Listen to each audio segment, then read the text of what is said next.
좋아요, 구독. 글로원 파트너스 이상홍 이사님과 연결합니다. 이사님 안녕하십니까? 네, 안녕하세요. 네, 반갑습니다. 첫 번째 이슈부터 좀 짚어보도록 하겠습니다. 시장에 대한 이야기를 더불어서 시총 상위주 흐름에서 포인트를 좀 짚어주신다고요?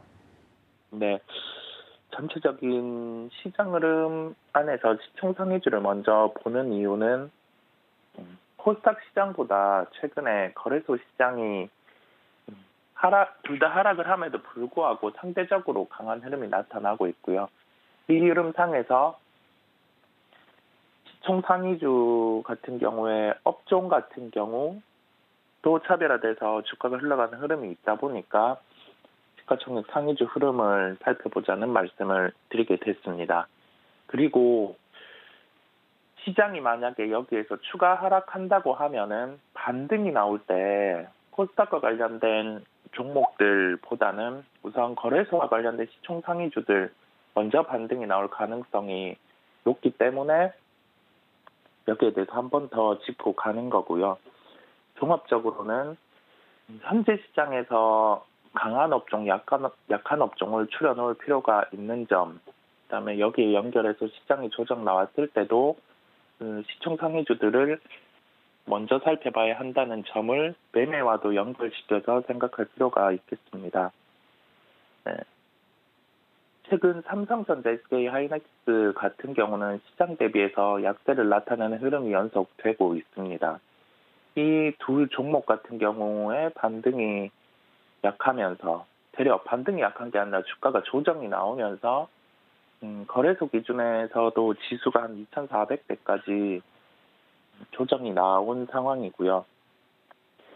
SK하이닉스 같은 경우는 여기에서 추가로는 크게 밀린다라고 생각이 들지는 않은데 이러한 근거 같은 경우가 밸류 측면에서 좀 하단까지 와 있다 보니까 그런 점을 감안할 수 있습니다. 그러면 지수가 추가로 하락을 한다는 가정을 한 번 더 생각을 해보면 SK하이닉스 같은 경우는 쉽게 여기에서 더 하락을 하기에는 밸류가 많이 빠져 있는 점. 그러면 나머지 시총 상위주들이 하락을 하면서 지수가 밀릴 수 있는 점을 생각해야 되는데 삼성전자 같은 경우를 감안해보고 나머지 시총 상위가 삼성바이오로직스라든지 현대차, LG에너지솔루션 이러한 부분인데 종목들이 개별 요소로 보면은 여기에서 더 밀리기에는 새로운 펀더멘탈이라든지 그 부분이 추가가 된 점을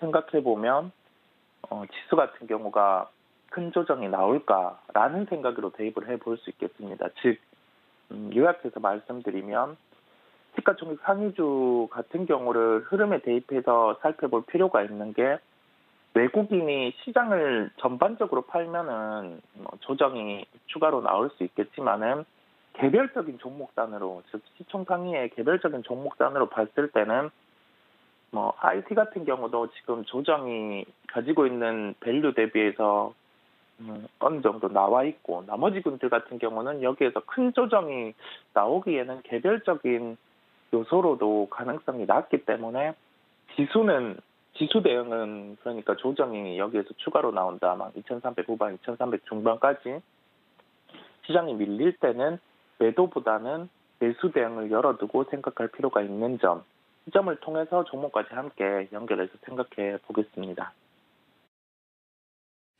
네, 시총 상위주들의 흐름 안에서 이 체크 포인트를 정리를 좀 해주셨습니다. 그렇다면 오늘의 특징주도 시총 상위 종목 안에 있는 종목이라고 제가 좀 예상이 되는데요. 어떤 종목 위주로 볼까요? 네, 오늘은 현대차를 말씀드리겠습니다.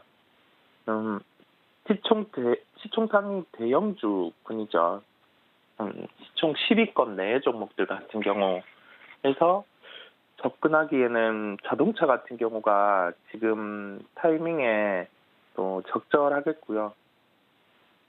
워낙 그 환율 같은 경우가 1,370원 정도까지 상승을 하는 모습이었습니다. 그러면 여기에 대해서 그냥 원달러 환율이 오르니까 수출주가 좋아지고 그래서 수출주를 추려서 사야 된다.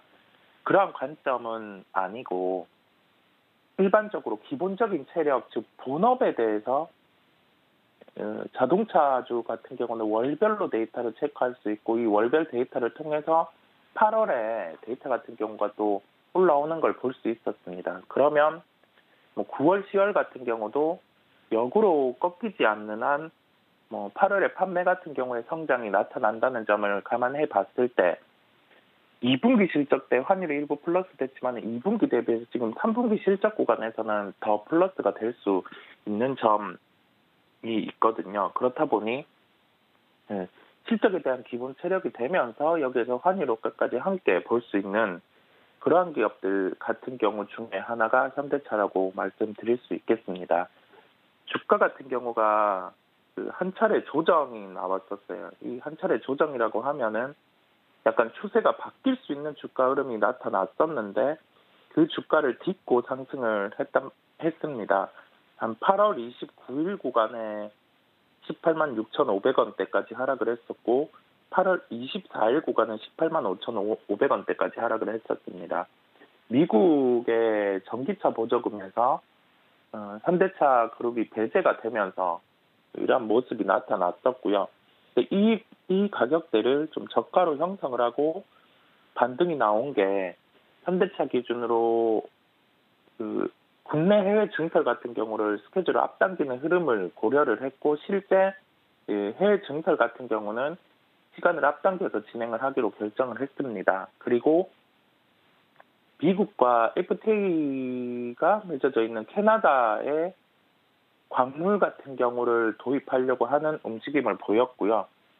캐나다 광물 같은 경우는 미국 기준으로 해서 이 전기차 보조금을 받을 수 있는 그 기준에 부합하기 때문에 보조금에 대한 그 우려 같은 경우를 조금 덜 수 있는 보조금을 받을 수 있는 환경까지 열리는 그러한 모습으로 받아들일 수 있겠습니다. 즉 결론적으로는 실적에 대한 체력이 뒷받침되는 상황에서 플러스에서 환율의 효과까지 나타날 수 있고 시총 상위주들 중에서 좀 IT가 빠질 때 방어적인 요인까지 더해줄 수 있는 그러한 기업이라고 말씀드릴 수 있겠습니다. 가격적으로는 19만 8천 원대 접근 가능하다는 점을 체크하고 대응하시면 되겠습니다. 네, 실제로 최근 시총 상위 종목 중에서 현대차, 기아 잘 버텨주는 모습이 나왔는데요. 오늘의 첫 번째 특징주인 만큼 여러분들 체크포인트 챙겨가 주시길 바랍니다. 자, 두 번째 이슈 좀 만나보도록 하겠습니다. 간밤에 미장은 휴장이었지만 유가와 관련돼서는 이슈가 있었습니다. 오펙 플러스가 감산에 합의했다 이야기가 나오면서 국제 유가가 덩달아 뛴 것인데요. 관련돼서 저희가 특징적인 종목까지 함께 들어보겠습니다. 네, 유가가 좀 변동이 있었습니다. 어제 이 오펙 플러스 같은 경우 10월에 감산을 결정하면서 현재도 타이트한 수요 상황인데 이전까지 감산까지 더해지는 모습이었습니다. 유가는 한 2% 정도대 상승을 하고 마감을 하는 모습이었고요. 천연가스는 일부 조정이 나왔었는데 지금 국면에서 겨울로 갈수록은 천연가스는 또 수요가 증가할 수 있기 때문에 좀 수요적인 요인까지 함께 체크할 필요가 있겠습니다. 즉 유가의 변동성 같은 경우는 상승하고 하락은 할 수 있는데 이게 뭐 5% 이상 가격이 변하는 흐름, 상승 하락을 5% 정도 이상으로 나타나는 흐름은 뭐 신재생 에너지라든지 아니면 반대로 에너지와 관련된 업종에게는 주가 변동성을 키울 수 있는 요인입니다. 차라리 이 구간에서는 이런 변동성이 좀 줄어드는 그러한 흐름이 시장에게는 또 낫겠고요. 여기에서 확산해서 생각할 수 있는 점은 그 원자재 가격 같은 경우는 지금 곡물이라든지 이러한 부분은 안정이 됐어요. 안정이 되었는데 시장에서 바라볼 부분, 유럽의 천연가스 가격, 그다음에 유가 같은 경우에 추이를 지금 대입해서 살펴볼 필요가 있겠고 최근의 유가의 움직임을 봤을 때는 빠르게 신재생 에너지군들, 태양광 중심으로 그다음으로 풍력 이러한 군들을 좀 급하게 매도를 할 필요는 없는 추이가 나타나고 있다라고 볼 수가 있겠습니다. 네, 관련돼서 볼 수 있을 만한 종목은 어떤 종목일까요? 네, 연결된 종목은 태양광이라든지 풍력 아니면 뭐 에너지주들은 방송을 통해서 많이 말씀을 드렸다 보니까 네.